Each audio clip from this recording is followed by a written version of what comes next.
ನನ್ನ ಪ್ರೀತಿಯ ವಿದ್ಯಾರ್ಥಿಗಳೇ, ನಾವು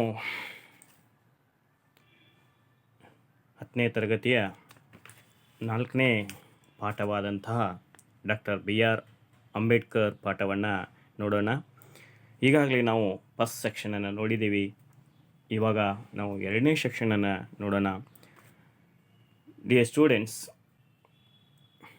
in this lesson I am going to deal about Dr. BR Ambedkar part 2. Before I am going to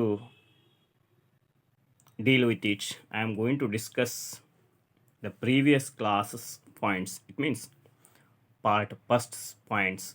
Okay, dear students, don't forget these points. These are the very necessary for the examination. For the purpose of examination, you should remember all these points. Okay, listen carefully. He was a voracious reader. A major influence on him, Amendment of USA, 14th Amendment gave freedom to the black Americans, and Mahatma Phule. Drafting committee chairman. He became drafting committee's chairman. Other luminaries.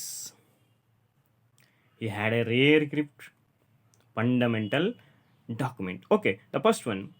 He was a voracious reader. Voracious reader. How do you say that Dr. BR Ambedkar was a voracious reader? He had an insatiable book reading. He had an insatiable thirst for knowledge. He read a lot. He loved reading a lot. He bought books by curtailing his daily needs. When he was in New York, he purchased 2,000 old books. He bought 32 boxes of books.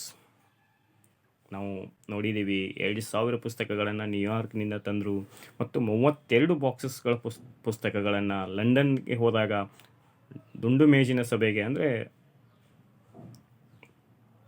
Round table ಕಾನ್ಫರೆನ್ಸ್ಗೆ ಹೋದಾಗ 32 ಬಾಕ್ಸಸ್ಗಳ ಪುಸ್ತಕಗಳನ್ನು ತಂದರು ಅನ್ನೋದು, ಇದೆಲ್ಲವನ್ನು ನೋಡಿದಾಗ ನಾವು ಹೇಳ್ಬೋದು we say that he was a voracious reader ಅಂತಕ್ಕಂಥದ್ದನ್ನು definite ಆಗಿ ಹೇಳ್ಬೋದು. ಮೇಜರ್ ಇನ್ಫ್ಲೂಯೆನ್ಸ್ ಆನ್ ಹಿಮ್, ಇವರಿಗೆ ಪ್ರಭಾವ ಬೀರಿದ್ದು, ಸಮಾಜ ಸುಧಾರಣೆಗಾಗಿ ಪ್ರಭಾವ ಯಾರಿಂದ ಬೀರಿದ್ರು ಅಂತ ಕೇಳಿದರೆ, the amendment of USA, united states of America ದೇಶದ ಸಂವಿಧಾನದ ತಿದ್ದುಪಡಿ, gave freedom to black Americans. ಆ 14th ಅಮೆಂಡ್ಮೆಂಟು ಬ್ಲ್ಯಾಕ್ ಅಮೇರಿಕನ್ಸ್ಗೆ ಸ್ವಾತಂತ್ರ್ಯ ನೀಡ್ತದೆ.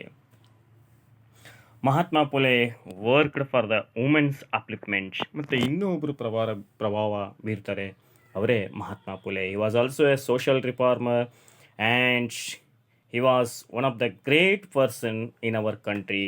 ಯಾಕಂತ ಕೇಳಿದರೆ ಹಿ ಎಜುಕೇಟೆಡ್ ವುಮನ್ಸ್, ಅವನು ಹೆಣ್ಣು ಮಕ್ಕಳಿಗೆ ಶಿಕ್ಷಣ ನೀಡಿದಂಥ ಮಹಾನ್ ಪುಣ್ಯಾತ್ಮ ಅಂತ. Drafting committees chairman.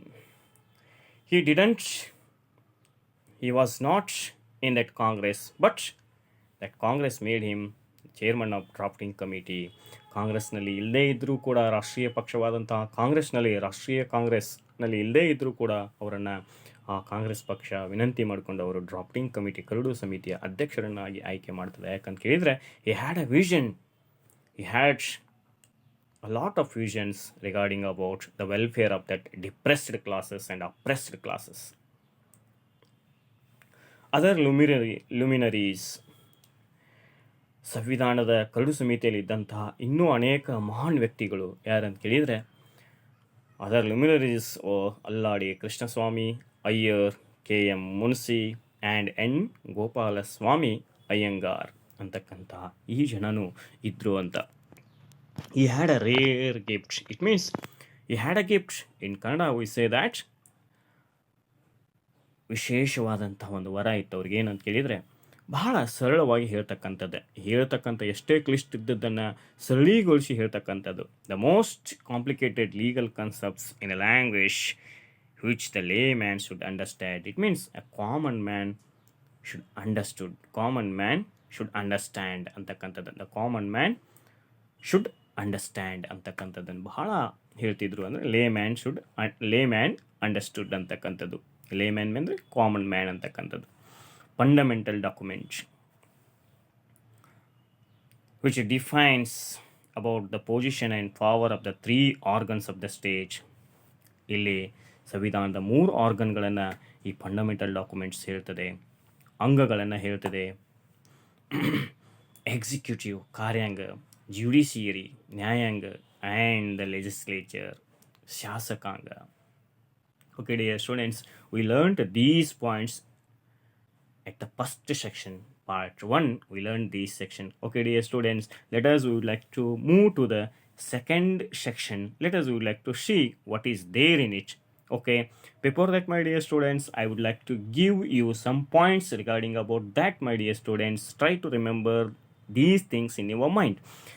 Just while you are watching this video, my dear students, listen it carefully, listen it whenever you have time, listen it and try to make some notes while you are listening that video. Take a pen, take a notebook and try to make some notes on your notebook. Okay, dear students, we would like to move to the section. The picture of Ambedkar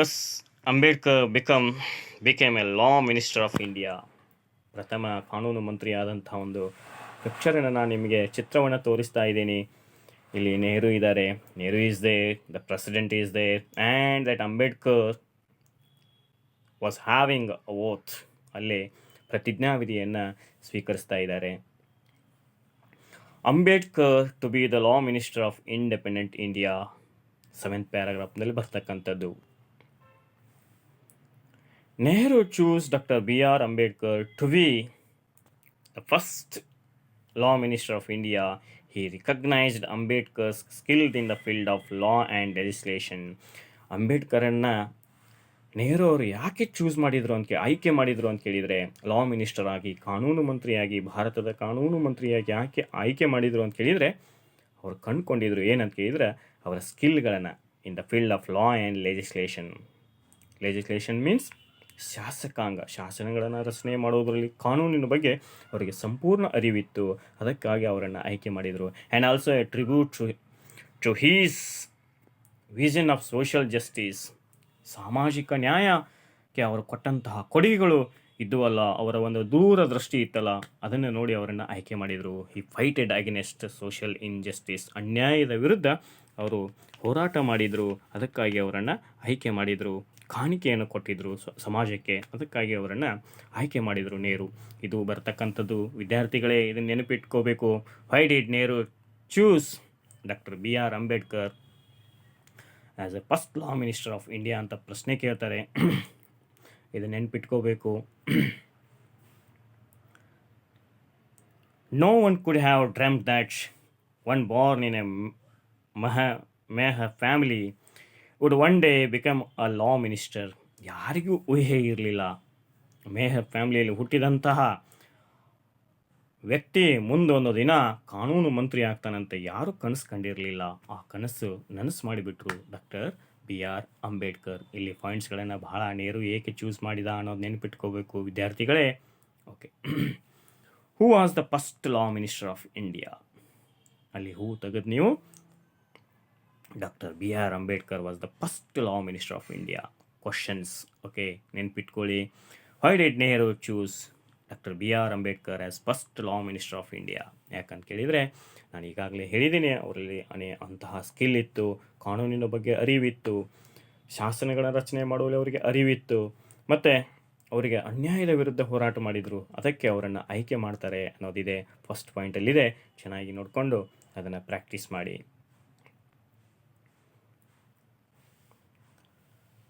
8th paragraph. Okay, dear students, we would like to move to the 8th paragraph. In that 8th paragraph, my dear students, we can see some of the main points like that. Since independence, much progress has been achieved in providing equality to the people. ಸ್ವತಂತ್ರ ಸಿಕ್ಕಾಗಿನಿಂದ ಎಲ್ಲರಿಗೂ ಸಮಾನತೆಯನ್ನು ನೀಡಲಾಗ್ತಾ ಇದೆ. The doors which had been closed to them for centuries, SC ST ಜನರಿಗೆ ಏನು ಬಾಗಿಲುಗಳು ಮುಚ್ಚಿದ್ವೋ ಇವತ್ತು ಅವೇನು ಮಾಡಿದ್ದಾವೆ, being opened, ಅವರಿಗೆ ಬಾಗಿಲುಗಳು ತೆರೆದಿವೆ, ಎಲ್ಲ ಅವಕಾಶಗಳು ಕೈಬೀಸಿ ಕರೀತಾವಂತೆ. Today self expression or self advancement exits. ಇವತ್ತು ಸೆಲ್ಫ್ ಎಕ್ಸ್ಪ್ರೆಷನ್, ಸ್ವಯಂ ಅಭಿವ್ಯಕ್ತಿ ಮತ್ತು ಸೆಲ್ಫ್ ಅಡ್ವಾನ್ಸ್ಮೆಂಟ್, ಸ್ವಯಂ ಪ್ರಗತಿ, ಅವರಷ್ಟು ಅವರೇ ಪ್ರಗತಿಯನ್ನು ಸಾಧಿಸ್ತಾ ಇದ್ದಾರೆ. They are getting seats in higher learning. ಉನ್ನತವಾದಂತಹ ಹುದ್ದೆ, ಇವತ್ತು ಉನ್ನತವಾದಂತಹ ವ್ಯಾಸಂಗವನ್ನು ಮಾಡ್ತಾ ಇದ್ದಾರೆ. ಆ್ಯಂಡ್ ಎಂಟ್ರಿಂಗ್ ಪಬ್ಲಿಕ್ ಸರ್ವೀಸಸ್, ಮತ್ತು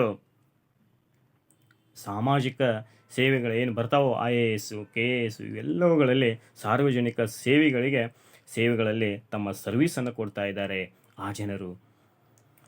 they have come to occupy high offices of state, both at the centre and at the state. ಇವತ್ತು ಕೇಂದ್ರ ಸರ್ಕಾರದಲ್ಲಿರ್ಬೋದು, ರಾಜ್ಯ ಸರ್ಕಾರದಲ್ಲಿರ್ಬೋದು, ಉನ್ನತ ಪದವಿಯನ್ನು ಅವರು ಪಡ್ಕೊಳ್ತಾ ಇದ್ದಾರೆ. ಜಡ್ಜಸ್, ಅಂಬಾಸಿಡರ್ಸ್, ಅವರು ನ್ಯಾಯಾಧೀಶರಾಗಿದ್ದಾರೆ, ಅಂಬಾಸೆಡರ್ಸ್ ಆಗಿದ್ದಾರೆ, ಅಂದರೆ ರಾಯಭಾರಿಗಳಾಗಿದ್ದಾರೆ. ಆ್ಯಂಡ್ ಗವರ್ನರ್ಸ್, ಮತ್ತು ರಾಜ್ಯಪಾಲರಾಗಿದ್ದಾರೆ. Have been drawn from their ranks. ಇಂತಿಂತಹ ಕಾರ್ಯಗಳಲ್ಲಿ ಕೆಲಸ ಮಾಡಿದ್ದಾರೆ. They are giving their shoulders to build and strengthen the nation. ರಾಷ್ಟ್ರಕ್ಕೆ ತಮ್ಮ ಹೆಗಲನ್ನು ನೀಡ್ತಾ ಇದ್ದಾರೆ.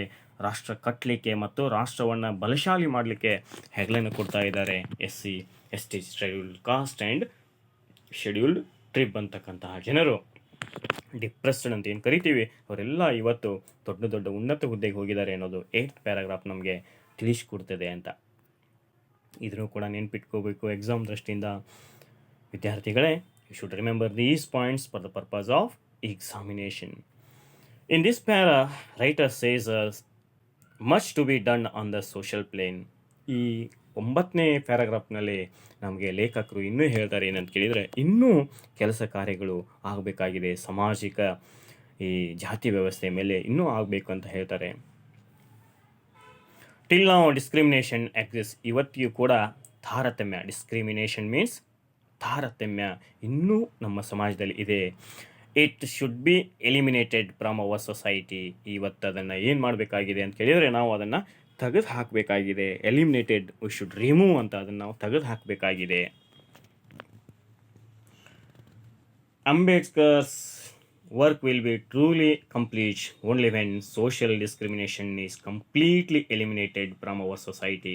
ಅಂಬೇಡ್ಕರ್ ಅವರ ಕಾರ್ಯ ಸತ್ಯವಾಗಿ ಪೂರ್ಣಗೊಳ್ಳಬೇಕಾದರೆ ಈ ತಾರತಮ್ಯ ಅನ್ನೋದು ಸಂಪೂರ್ಣವಾಗಿ ನಶಿಸಿ ಹೋಗಬೇಕು ನಮ್ಮ ಸಮಾಜದಿಂದ ಅಂತಕ್ಕಂಥ ಮಾತನ್ನು ಲೇಖಕರು ಇಲ್ಲಿ ಹೇಳ್ತಾರೆ. ಇಲ್ಲಿ ಕ್ವಶನ್ಸ್ಗಳು ಈ ರೀತಿ ಬರ್ಬೋದು. After independence, members of the scheduled caste have found doors open to them. How ಅಂತ ಇದೆ ಇಲ್ಲಿ 8ನೇ ಪ್ಯಾರಾಗ್ರಾಫ್ದಲ್ಲಿ ಏನಿದೆಯೋ ಆ ಎಲ್ಲ ಪಾಯಿಂಟ್ಸ್ಗಳು ಇದಕ್ಕೆ ಬರ್ತವೆ. After independence, members of the scheduled caste have found doors open to them. ಅವರಿಗೆ ಬಾಗಿಲುಗಳು ತೆರೆದಿದ್ದಾವೆ. ಏನೇನಾಗಿದ್ದಾರೆ, ಹೌ ಅಂತ ಕೇಳಿದರೆ ಈ ಎಲ್ಲ ಪಾಯಿಂಟ್ಸ್ಗಳನ್ನು ನೀವು ಬರೆದ್ರೆ ಇದಕ್ಕೆ ಉತ್ತರ ಸಿಕ್ಬಿಡುತ್ತದೆ.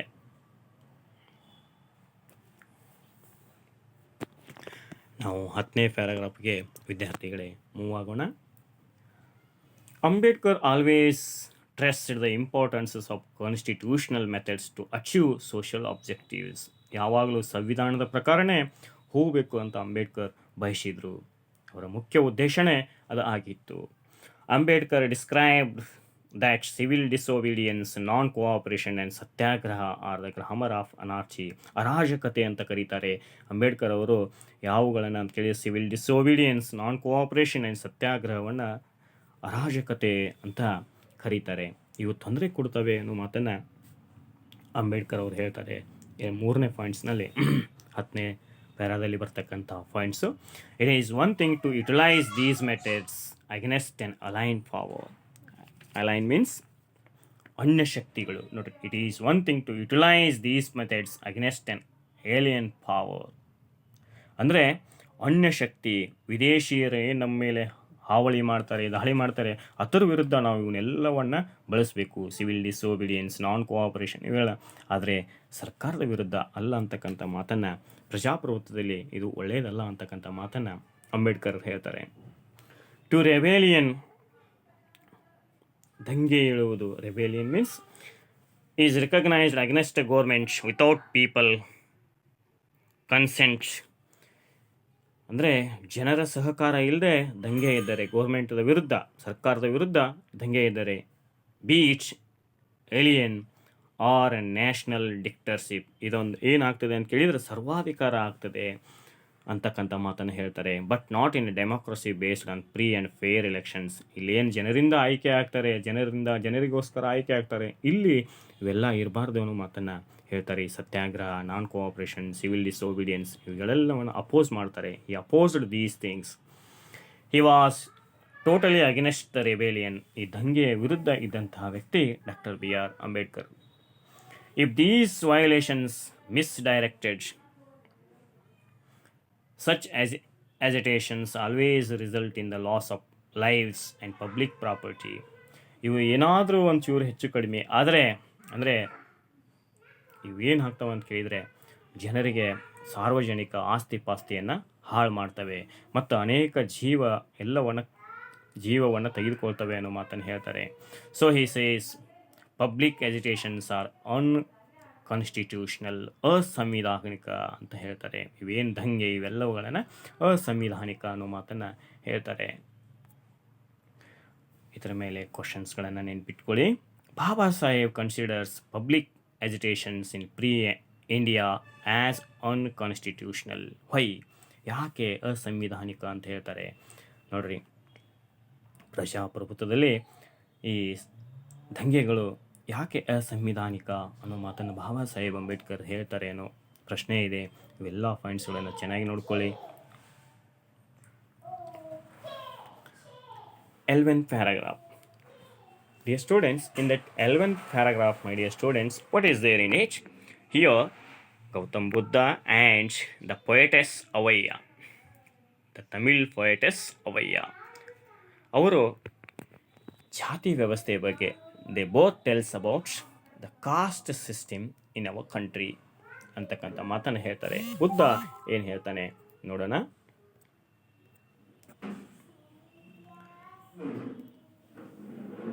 2500 years ago, he had questioned the caste divisions in India. ಅವರು ಕೂಡ ಪ್ರಶ್ನೆ ಮಾಡಿದರು. 2500 ವರ್ಷಗಳ ಹಿಂದೆ ಬುದ್ಧ ಕಾಸ್ಟ್ ಡಿವಿಷನ್ಸ್ ಬಗ್ಗೆ ಪ್ರಶ್ನೆಯನ್ನು ಮಾಡಿದರು. According to him 2 divisions are, ಅವರ ಪ್ರಕಾರ ಎರಡು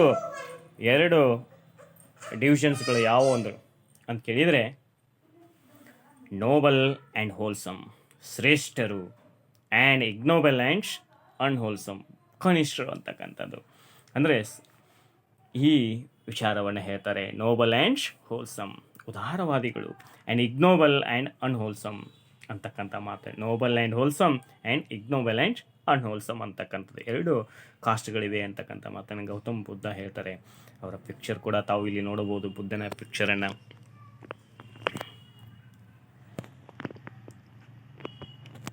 Tamil poetess Avaiya. Here, she also stressed about 2 castes. ಇವರು ಕೂಡ 2 ಕಾಸ್ಟ್ಗಳ ಬಗ್ಗೆ ಹೇಳ್ತಾರೆ, ಜಾತಿಯ ಬಗ್ಗೆ. They are the charitable who give and are superior. ಯಾರು ಚಾರಿಟೇಬಲ್, ದಾನ ಧರ್ಮ ಮಾಡ್ತಾರೆ ಅವರು ಸುಪೀರಿಯರ್ ಜನಾಂಗ ಅಂತ ಒಂದು caste. And the misers who do not and are therefore inferior. ಯಾರು ಜಿಪುಣರಿರ್ತಾರೆ ಅವರು ಕೊಡೋದೇ ಇಲ್ವೋ ಅವರು ಇನ್ಪೀರಿಯರ್, ಕನಿಷ್ಠರು, ಶ್ರೇಷ್ಠರು ಮತ್ತು ಕನಿಷ್ಠರು ಅಂತಕ್ಕಂಥ ಮಾತನ್ನು ತಮಿಳು ಪೊಯೆಟ್ ಅವಯ್ಯ ಇಲ್ಲಿ ನಮಗೆ ಹೇಳ್ತಾರೆ ನೋಡ್ರಿ. Here my dear students, it's a picture of the poetess Avvaiyar, the Tamil poetess Avvaiyar. ಅವರು ಕೂಡ ಕಾಸ್ಟಿಸಮ್ ಬಗ್ಗೆ ಹೇಳ್ತಾರೆ. 2 ಕಾಸ್ಟ್ಗಳಿರುವುದು ಅಂತ ಮಾತನ್ನು ಹೇಳ್ತಾರೆ. ಗೌತಮ ಬುದ್ಧ ಮತ್ತು ತಮಿಳು ಪೊಯೆಟೆಸ್ ಅವಯ್ಯ ಹೇಳ್ತಕ್ಕಂತಹ ವಿಚಾರಗಳನ್ನು ಸರಿಯಾಗಿ ನೋಡ್ರಿ. ಗೌತಮ್ ಬುದ್ಧನೂ ಕೂಡ 2 ಕಾಸ್ಟ್ಗಳಿವೆ ಅಂತ ಹೇಳ್ತಾನೆ. 2 noble and wholesome and ignoble and unwholesome. ಇವರು ಏನು ಹೇಳ್ತಾರೆ? ಪೊಯೆಟೆಸ್ ಅವಯ್ಯ ಚಾರಿಟೇಬಲ್ ಆ್ಯಂಡ್ ನೋಡ್ರಿ, charitable one who gives they are superior and the misers do not they are inferior. They do not ready. They are not ready to give. They are inferior. Superior and inferior ಅಂತಕ್ಕಂಥ ಮಾತನ್ನು ಇವರಿಬ್ಬರು ಬೇರೆ ಬೇರೆ ಎರಡು ಕಾಸ್ಟ್ಗಳನ್ನು ಎಲ್ಲರೂ stress ಕೊಡ್ತಾರೆ. Write down the views of ಬುದ್ಧನ ವಿಚಾರಗಳನ್ನು ಕುರಿತು ಬರೆಯಿರಿ ಅಂತಕ್ಕಂಥದ್ದು. Write down the views of poetess ಅವೈಯಳ ವಿಚಾರಗಳನ್ನು ಕುರಿತು ಬರೆಯಿರಿ ಅಂತಕ್ಕಂಥದ್ದು. ಪ್ರೀತಿಯ ವಿದ್ಯಾರ್ಥಿಗಳೇ, ಇಲ್ಲಿ ಡಿಫ್ರೆನ್ಸ್ ಕೂಡ ನಾನು ಮಾಡಿದ್ದೀನಿ. ಚೆನ್ನಾಗಿ ನೋಡಿಕೊಂಡು ಸರಿಯಾಗಿ ಎಕ್ಸಾಮ್ ದೃಷ್ಟಿಯಿಂದ ಪಾಯಿಂಟ್ಸ್ಗಳನ್ನು ಚೆನ್ನಾಗಿ ನೋಡಿಕೊಂಡು ಬರೀಲಿಕ್ಕೆ ಪ್ರಾಕ್ಟೀಸ್ ಮಾಡಿ ಅಂತ ಹೇಳ್ತಾ ಮುಂದೆ ನಾವು ಹೋಗೋಣ.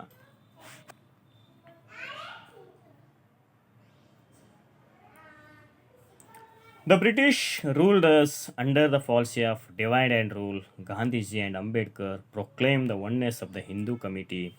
ಹಿಂದೂ ಜನಾಂಗದ ಒಳಿತಿಗಾಗಿ ಇವರಿಬ್ಬರು ಕೆಲಸವನ್ನು ಮಾಡಿದರು, ಡಾಕ್ಟರ್ BR ಅಂಬೇಡ್ಕರ್ ಮತ್ತು ಗಾಂಧೀಜಿಯವರು. ಇಲ್ಲಿ ಬ್ರಿಟಿಷರು ನಮ್ಮನ್ನು ಒಡೆದು ಆಳುವ ನೀತಿಯಿಂದ ನಮ್ಮನ್ನು ಆಳಿದ್ರು ಅಂತಕ್ಕಂಥ ಮಾತು ಇದೆ. 12th paragraph, Mahatma Gandhiji. He reminded the higher castes of their duty towards the depressed class. ಗಾಂಧೀಜಿಯವರು ನಮಗೆ ನೆನಪಿಸ್ಕೊಡ್ತಾರೆ ಏನಂತ ಕೇಳಿದರೆ, ಉನ್ನತ ಜಾತಿಯಲ್ಲಿರ್ತಕ್ಕಂಥ ಜನರ ಕರ್ತವ್ಯ ಏನಂತ ಕೇಳಿದರೆ ಡಿಪ್ರೆಸ್ಡ್ ಕ್ಲಾಸಸ್ ಅವರ ಡ್ಯೂಟಿ, ಅವರ ಒಂದು ಕರ್ತವ್ಯ ಮಾಡಬೇಕು. ಡಿಪ್ರೆಸ್ ಕ್ಲಾಸಸ್ಸನ್ನು ನೋಡಬೇಕು. ತುಳಿತಕ್ಕೊಳಗಾದಂಥ ಜನರಿಗೆ ಆರೈಕೆ ಮಾಡಬೇಕು ಅನ್ನೋದನ್ನು ಅವರ ಕರ್ತವ್ಯ ಅನ್ನೋ ಮಾತನ್ನು ಗಾಂಧೀಜಿ ಹೇಳ್ತಾರೆ. ಹಿ ಟ್ರಸ್ಟೆಡ್ ದ ಡ್ಯೂಟೀಸ್. ಇಲ್ಲಿ ಗಾಂಧೀಜಿಯವರು ಒತ್ತಿ ಹೇಳ್ತಾರೆ ಯಾವುದಂತ ಕೇಳಿದರೆ, ಉನ್ನತ ಜಾತಿ ವ್ಯವಸ್ಥೆಯಲ್ಲಿರ್ತಕ್ಕಂಥವ್ರು, ಉನ್ನತ ಜಾತಿಯಲ್ಲಿರ್ತಕ್ಕಂಥ ಜನರು ಕೆಳಜಾತಿಯವರನ್ನು ಆರೈಕೆ ಮಾಡ್ತಕ್ಕಂಥದ್ದು ಅವ್ರ ಕರ್ತವ್ಯ ಅನ್ನೋ ಮಾತನ್ನು ಮಹಾತ್ಮ ಗಾಂಧೀಜಿಯವರು ಹೇಳ್ತಾರೆ.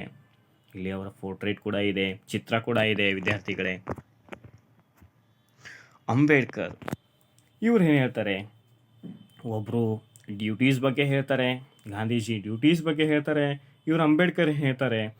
He reminded their inherent rights to equality with the higher and more powerful castes. ನೋಡ್ರಿ, ಉನ್ನತ ಜಾತಿಯಲ್ಲಿರ್ತಕ್ಕಂಥ ಜನರು ಏನಂತ ಹೇಳ್ತಾರೆ ಅಂತ ಕೇಳಿದರೆ, ಇವರು ಇನ್ಹೆರೆಂಟ್ ರೈಟ್, ಅದು ಅವರಿಗೆ ಇನ್ಹೆರೆಂಟ್ ರೈಟ್ ಬಂದಂಥದ್ದು, ವಂಶಪಾರಂಪರ್ಯವಾಗಿ ಬಂದಂಥದ್ದು, ಇಕ್ವಾಲಿಟಿಯನ್ನು ಕೊಡಬೇಕು ಅಂತಕ್ಕಂಥ ಮಾತನ್ನು ಇವರು ಹೇಳ್ತಾರೆ. ಹಕ್ಕು ಅದು ಅಂತಕ್ಕಂಥ ಮಾತನ್ನು, ಎಲ್ಲರನ್ನ ಸಮಾನವಾಗಿ ಕಾಣಬೇಕು ಅನ್ನೋದನ್ನು, ಹಕ್ಕು ಅನ್ನೋ ಮಾತನ್ನು ಇವರು ಹೇಳ್ತಾರೆ. ಈ ರಿಮೈಂಡೆಡ್ ದೇರ್ ಇನ್ಹೆರೆಂಟ್ ರೈಟ್ಸ್ ಅಂತಕ್ಕಂಥ ಮಾತನ್ನು ಇವರು ಹೇಳ್ತಾರೆ. Equality with the higher and more powerful cost ಅಂತಕ್ಕಂಥ ಮಾತನ್ನು ಡಾಕ್ಟರ್ BR ಅಂಬೇಡ್ಕರ್ ಒಬ್ಬರು ಡ್ಯೂಟಿ ಬಗ್ಗೆ ಹೇಳ್ತಾರೆ, ಒಬ್ಬರು ರೈಟ್ಸ್ ಬಗ್ಗೆ ಟ್ರೆಸ್ ಮಾಡಿ ಹೇಳ್ತಕ್ಕಂಥದ್ದು. ನೆನ್ಪಿಟ್ಕೊಳ್ಳಿ ವಿದ್ಯಾರ್ಥಿಗಳೇ. He trusted the rights. Ambedkar trusted the rights. Gandhiji trusted the duties. ಅನ್ನೋದು ನೆನ್ಪಿಟ್ಕೊಳ್ಳಿ. 13th paragraph, the speech of Nehru.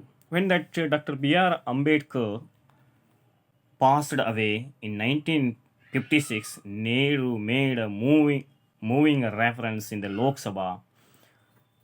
ನಮ್ಮನ್ನು ಬಿಟ್ಟು ಡಾಕ್ಟರ್ BR ಅಂಬೇಡ್ಕರ್ ಅಗಲಿದಾಗ ಡಿಸೆಂಬರ್ 1956ರಲ್ಲಿ ಲೋಕಸಭೆಯಲ್ಲಿ ಆಗಿನ ಪ್ರಧಾನಿಯಾದಂತಹ ನೆಹರೂಜಿಯವರು ಮಾತಾಡ್ತಾರೆ. ಅವರು ಮಾತಾಡಿದ ಕೆಲವು ಪಾಯಿಂಟ್ಸ್ಗಳನ್ನು ನಾನು ಇಲ್ಲಿ ಕೊಡ್ತಾ ಇದ್ದೀನಿ. Here some of the points that Nehru spoke in that Lok Sabha when that doctor BR Ambedkar passed away in December 1956. You see, he was such a prominent champion of the oppressed and depressed classes in India. He helped in rousing up those groups in our country which had suffered for so long in the past. He was always at the people's heart.